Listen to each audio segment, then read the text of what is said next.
Hello friends, welcome back to the online classroom. Today we are going to discuss power amplifiers performance parameters. So what performance parameters are there for power amplifiers? From that we're going to see or we're going to say that how that power amplifier performs. Means what? Whether you are going to decide whether the given power amplifier is performing good or not that good according to your requirements. So to analyze that, first we'll see what parameters are there from which we are going to scale the performance of the power amplifiers. To scale means what? We'll see how the power amplifier performing, whether it is performing in good manner or not according to our requirements. So we'll go to the next slide. So the primary objective of a power amplifier is to obtain maximum output power. So as you all know the difference between voltage amplifier and power amplifier. The voltage amplifier amplifies the voltage of a given signal from microvolts or millivolts to the volts, but the power amplifier actually amplifies the power of a signal. We have already seen this in our previous lectures. So the primary objective of a power amplifier is to obtain the maximum output power. So you will need to maximize the output power of a power amplifier. So in order to achieve this, the important factors to be considered are collector efficiency, power dissipation capability and distortion. So these three factors are very important to achieve the maximum output power from a power amplifier. So whether the collector efficiency is good or not decides the power output of a power amplifier. So we'll see one by one all these three categories. Again, there are some parameters you already know, that is gain, bandwidth and frequency response. So you can see all these parameters are not that important for a power amplifier. Whatever important parameters are there, they are in front of you, that is collector efficiency, power dissipation capability and distortion. So these are very important points or parameters to judge whether your power amplifier is actually giving you a maximum output power. So next we'll see what exactly the collector efficiency is. So this collector efficiency explains how well an amplifier converts DC power to AC power. You already know the amplifier converts DC power to AC power. So whatever VCC supply, that is collector supply, you are giving to your amplifier, that is DC one. So you are connecting a battery or a DC voltage source to an amplifier, and that amplifier actually converts the DC power to AC power. And which manner it is converting that DC power to AC power? So according or in proportionate to the input signal. Whatever input signal you are applying, so the DC power is converted to AC power in proportional manner to that of AC signal. So you can define the collector efficiency as the ratio of AC output power to the zero signal power, that is DC power. So what is zero signal power or DC power? You can see DC power here. So DC power is nothing but when you design amplifier and you give a power supply, DC power supply as a VCC, that is collector voltage, and you don't give any input signal to the amplifier. When you don't give any input signal, that is zero input signal, then whatever the collector current or collector power you are getting at the output of an amplifier is known as the zero signal power or DC power. So at zero signal input signal or no input signal, whatever collector power or output power you are getting from a amplifier is known as a zero signal power, and it is supplied by a battery of a power amplifier, maybe a DC power supply you are using, battery or a DC power supply. So the definition of a collector efficiency, you can see the ratio of a AC output power. So AC output power, when you actually give the AC signal to the amplifier and it will give a AC output power converting from the DC input power. So the ratio of AC output power to the zero signal power, that is zero input signal power, that is DC power supplied by the battery, is known as the collector efficiency. So here you can see the formula: collector efficiency equal to average AC power output divided by average DC power input. So output power by input power, the ratio of output power and input power, but the output power is AC and input power is DC. So the ratio of average AC power to the average DC input power is called as a collector efficiency, and it is very important factor determining the performance of a power amplifier. So as long as you are getting a high efficiency, you can say your power amplifier is performing well or doing well. So for example, we will say if the battery supplies 15 watt power, it is zero signal conditions, and the AC output power of an amplifier is 3 watt, the AC output power of an amplifier is 3 watt, then you can say 3 watt by 15 watt, the transistor efficiency will be 20%. So the main aim of a power amplifier is to obtain maximum collector efficiency. Means what? This 20%, so you should try to make it as a 100% maximum efficiency, maximum power output. So the power amplifier will not directly give you 100% efficiency, any practical amplifier, but you should try to go at maximum as possible.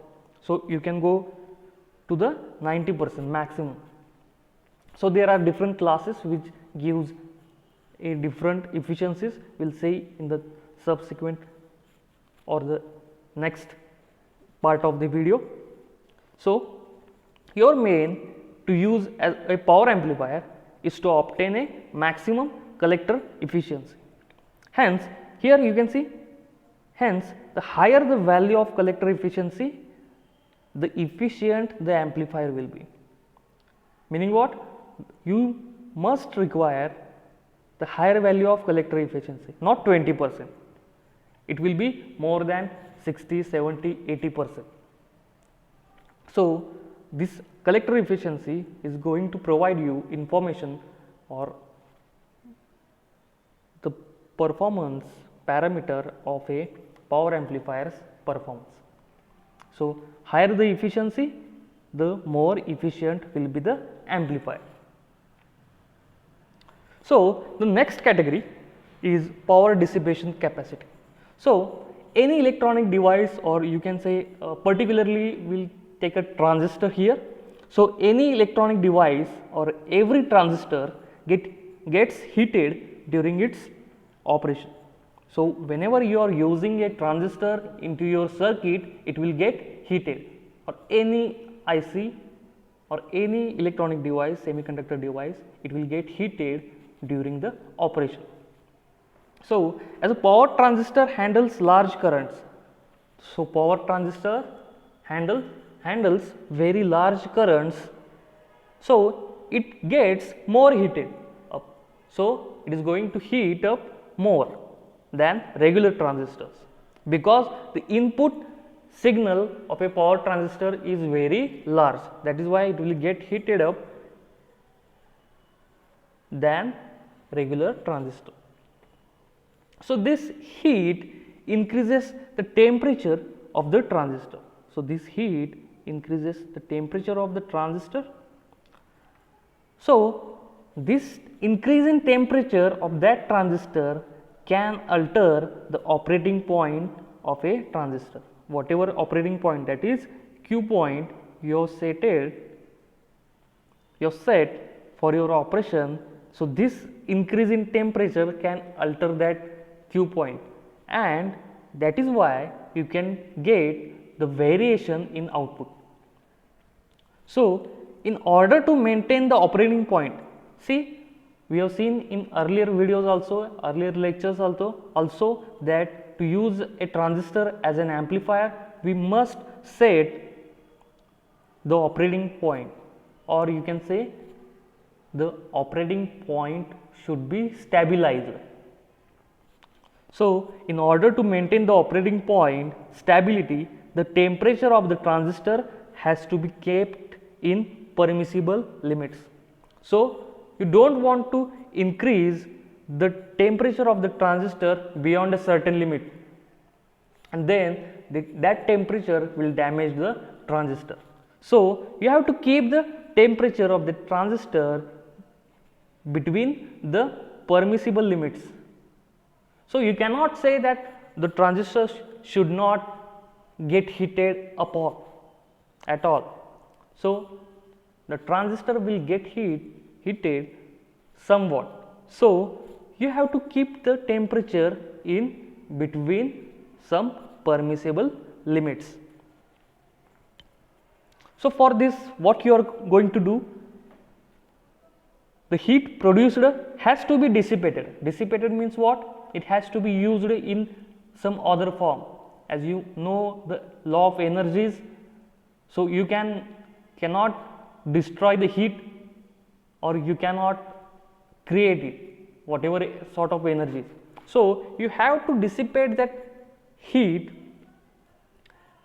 in some other form, and such a capacity of dissipating the heat of a transistor is called as a power dissipation capacity. So here is the power dissipation capability to dissipate the heat.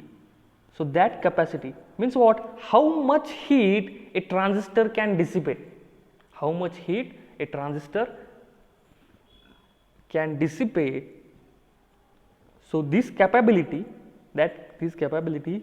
is known as a power dissipation capacity or capability, and it can be defined as the ability of a power transistor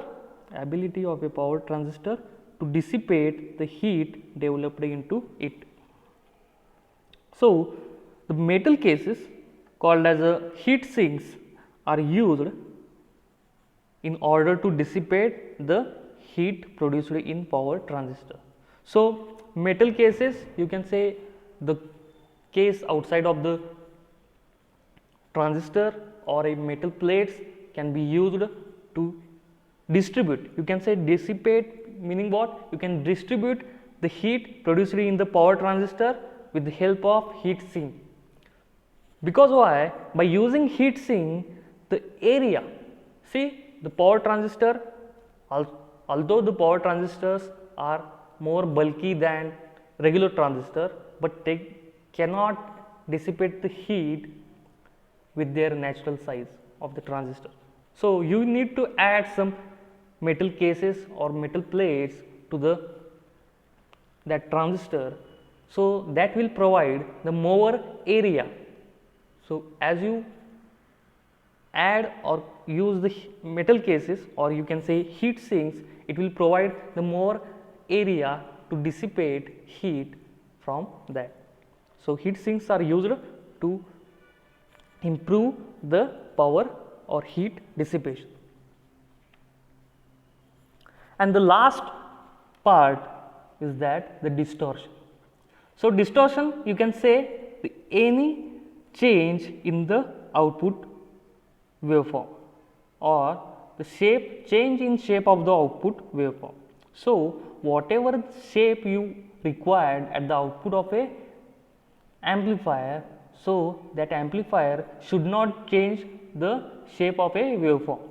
So, it should or it must be in shape, that is what it should be in proportionate or proportional manner to the input signal. So, an amplifier that has lesser distortion produces a better output and hence considered efficient. So, you can see how you can call an amplifier a efficient amplifier. So, it should produce lesser distortion or very low distortion, and it should give whatever signal shape is there at the output, it should match whatever your requirement is, or you can say it should match the input signal in proportional manner, not exactly the amplitude of the input signal. So, it should match the proportionate input, hence the distortion should be less. So, any change from its original wave shape, you can say it as a distortion. So, in this lecture only we will see how this distortion will occur in the transistor or power amplifier. So, in the last lecture we have seen the classification of power amplifiers, and before that we have already seen different concepts regarding a power amplifier or what exactly the power amplifier is. So, we have also seen some basic circuit diagrams and input output waveforms of a power amplifier. In this video we will just revise that basic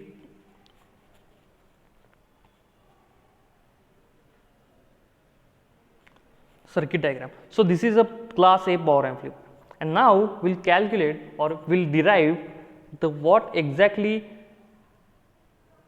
heat dissipation capacity is there, what exactly a collector efficiency of this class A amplifier is there, and does this class A power amplifier produces any distortion, we will see in the subsequent lecture.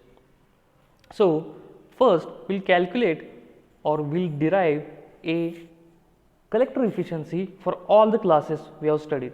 So, collector efficiency for class A, class B, class AB and class C amplifier.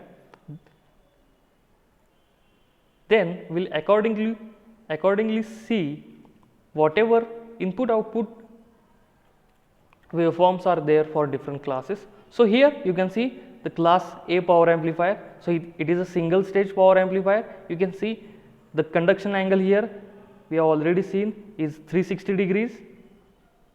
So, the output collector current flows for all 360 degrees of a input signal. So, it will give a output which is very similar in wave shape to the small signal amplifier, or you can say a voltage amplifier. So, this is the class A amplifier, this is the circuit diagram and a input output waveform. So, this is the input signal and this you are getting as a output. So, Q point is settled at the center of a load line. So, next we are going to see the class B power amplifier. So, here it is a push pull arrangement, 1 NPN and 1 PNP transistor is used in push pull arrangement, as it is only giving a 180 degree, that is a positive half cycle output, and then we are combining the one half cycle, that is positive and negative half cycle here. So, by combining both the half cycle we are getting a full 360 degrees of a conduction in class B amplifier. In class AB amplifier also we are getting the similar kind of operation. So push pull arrangement is there. It is the conduction angle is slightly greater than 180 degrees, slightly greater than 180 degrees and less than 360 degrees. So why this class AB power amplifier is needed, we will see when we will come across the distortion in class B power amplifier. So next we will see the class C power amplifier. So this is the circuit diagram for class C power amplifier, and the conduction angle is less than 180 degrees. So here what sort of efficiency and power dissipation is we are getting, we will see in this lecture. So we will directly go to the calculation of collector efficiency of a class A power amplifier. So here you can see the class A power amplifier. See here, we have calculated whatever power input DC power here. So this is your input DC power or transistor DC power, that is VCC into ICQ. ICQ is the quiescent point collector current. And next we will see whatever output power is. Why? Because we will need input DC power and output AC power. So now this is the input DC power and we will need the output AC power. So to calculate the AC power, we have to deal it in RMS quantities, because AC is in root mean square quantities. So here we can calculate Vrms. So it is a Vrms. So that comes out to be VCC by root 2, and IRMS comes out to be ICQ, that is quiescent point collector current, divided by under root 2.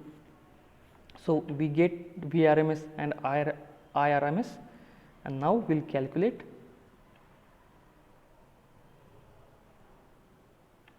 the output power.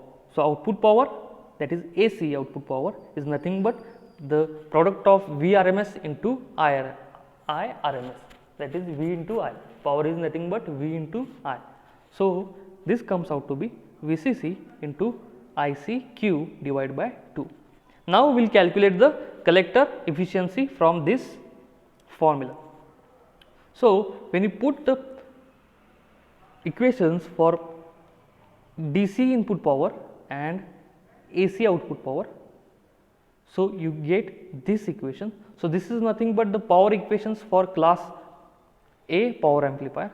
So by getting this equation, you get 1 by 2, that is 0.2, and while calculating the efficiency, we will multiply it by 100, so it comes out to be 50%. So you can say that the class A power amplifier has the maximum collector efficiency of 50%. So by using a class A power amplifier, you are not getting a power efficiency or collector efficiency more than 50%. You are not getting it more than 50%. You always get less than 50%. It does not mean that you always get the collector efficiency of a class A power amplifier 50%. So the collector efficiency of class A amplifier is 30%. But when you use a transformer coupled class A power amplifier, so here is the transformer coupled class A power amplifier, means what? You cannot couple directly or by using a capacitor, you have to couple it by transformer coupling, then you can get the maximum collector efficiency of 50%. So this is the class A power amplifier. So now we will see some advantages, disadvantages and applications of class A power amplifier. So what are the advantages are there? So here no signal power is lost in the base and collector resistors. So base and collector resistors are there and no power is lost in that base and collector resistor. Here also it will provide excellent impedance matching So excellent impedance matching is achieved, means what? You can use this class A power amplifier in the intermediate stages of multi-stage amplifier. So in intermediate means what? At the last stages, not in the front stages, first stages, before the last stage of a amplifier you can use. Gain is very high and DC isolation is provided because of the transformation coupling. So these are the advantages of class A power amplifier. Next we will see what are the disadvantages of a class A power amplifier. So here low frequency signals, you cannot amplify the low frequency signals efficiently in class A power amplifier. Some noise is produced, humming noise, it is called as by transformers, and also transformers are very bulky and costly, so it will increase the cost of your amplifier. And last but not the least, as you will get a very poor frequency response. So these are the disadvantages of class A power amplifiers. So next we will go to the class B power amplifier and see what efficiency, collector efficiency it will be providing. So before that we will see some applications of class A power amplifier. So these are the applications. So first we will know that it can be used in impedance matching, and you can use it as a driver amplifier, or you can say sometimes you can use it as a output amplifier. So these are the applications of class A power amplifier. Next we will go to the class B amplifier. So here we also calculated the output AC power, and we already know the input AC power. So this is your input AC power. So by using both these equations, in this equation we will get the maximum power efficiency, that is pi by 4, and it comes out to be 78.5%, because it is only amplifying a positive half of the input signal, one half only, it is only amplifying a single or one half of the input signal. So it is giving a more efficiency. So the maximum collector efficiency for class B power amplifier is 78.5%. So here we can see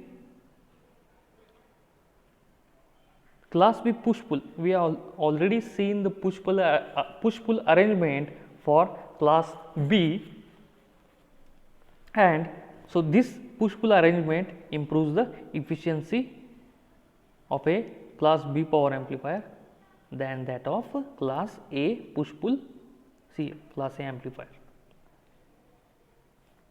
So the maximum collector efficiency for class B power amplifier is 78.5%, and it is same for that class AB power amplifier also, because class AB power amplifier is also the combination of class A and class B power amplifier, and it conducts more than 180 degrees. So the class B and class AB power amplifiers have the same efficiencies. Next we will see the crossover distortion, which will normally appears in class B power amplifier. So what crossover distortion is there? See, when the signal changes or crosses over from one transistor to the other at 0 voltage point. So what is 0 voltage point? I can show here 0 voltage point. See, so when the signal start from this, so this is the 0 voltage point. So it will increase in the positive manner, and again it will come to the 0, and it will decrease in negative manner, and it will come to 0. So these are the 0 voltage points. These are the 0 voltage points. So The class B power amplifier only amplifies the positive half of the signal. So, it will be only amplify. I will remove the 0 voltage point marking. Now, it only amplifies the positive half cycle. So, NPN is amplifying this positive half cycle and PNP is amplifying this negative half cycle. Then we will combine both the signals. Then at here, at this point, a base emitter, see here, first we will see at this 0 voltage point. See, so to the transistor to start the amplifying action or to start the conduction, this voltage should be matched 0.7 volts, as you all know. Why 0.7 volts? Because it should overcome the voltage, the forward bias voltage at the of the 0.7 volt in case of silicon silicon material at the base to emitter junction. It is a PN junction, no? So, it should overcome the 0.7 voltage barrier to start conducting. So, for that part, just zoom it. So, here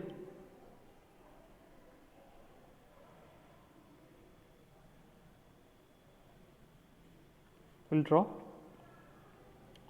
So, it should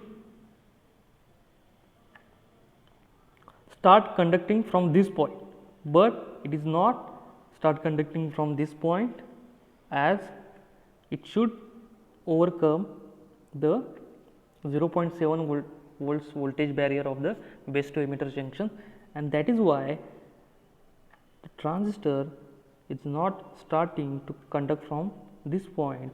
It will somewhat delay like this, somewhat delay. So, this delay you can see, and it will amplify the signal, and again after crossing this 0 voltage point, it will again delay some signal, and then it will amplify the negative half cycle. So, this signal is not expected, because what you want the signal like this. So, this pointed signals or whatever we have pointed here is nothing but a crossover distortion. Why distortion? Because it simply changes the shape of the signal. So, shape of the signal has been changed. So, here you can see the transistor, time taken for a transistor to get on from off, here on and off is called as a transition period. So, it takes some time, millisecond or a microsecond also, to get transition from on and off. So, in the image here you can see the exact idea regarding the crossover distortion. Here you can see it is appearing a crossover distortion, because transistor 1 is on here and transistor 2 is off in this segment here. TR1 is on and TR2 is off. So, from this point here, to make a TR1 off and TR2 on, it takes some time. So, this is called as a transition period, and due to that it is giving a crossover distortion. So, we don't want this crossover distortion. So, for that we are using a class AB amplifier. Remember why we are using class AB amplifier? Because class AB amplifier has the conduction angle more than 180 degrees. That is why whenever the signal crosses, here I can explain, signal crosses the 0.0 voltage point, it goes to conducting at some this point, and before this start conducting, the other TR2 will start conducting from this point. So, here there will be no transistor period between the TR1 and TR2, because TR2 will be on before TR1 gets off. TR2 will be sets on before TR1 gets off, and here TR1 will get on before TR2 gets off. That is why you are not getting any sort of transition period. That is why this crossover distortion will be removed like this. So, this is very important part for using a class AB push pull amplifier. Class AB is also we are using in a push pull arrangement, because it is giving a less than 360 degrees of conduction angle. That is why we will need a class AB push pull amplifier. So, next is the class C power amplifier. So, you already know the conduction angle is less than 180 degrees for class C amplifier, and the typical value is between 80 degrees to 120 degrees, maybe you can say 90 degrees. So, this reduced conduction angle improves the efficiency to a great extent, but it will cause a distortion. Class C power amplifier will improve the efficiency, but it will cause a distortion in the output. So, theoretically we have calculated the maximum efficiency of a class C amplifier is close to 90 degrees. So, you can get collector efficiency of 90 degrees for a class C operation. So, these are some basic performance parameters and explanation of different classes of power amplifier, that is class A, class B, class AB and class C. And according to that, we have also seen some performance characteristics, or you can say parameters, like collector efficiency, power dissipation capability and distortion, which will arise from different classes. So, from here the efficiency is highest for class C amplifier, but it also will provide more distortion, whereas the distortion is very less in class A power amplifier, but the efficiency is also less. So, in this manner class AB power amplifier outperforms all these types of amplifier by giving a more efficiency and very less distortion. So, this is the summary of your power amplifier. So, I hope you all understand the concept regarding power amplifiers and all the stuff we have seen. So, thank you for watching the video.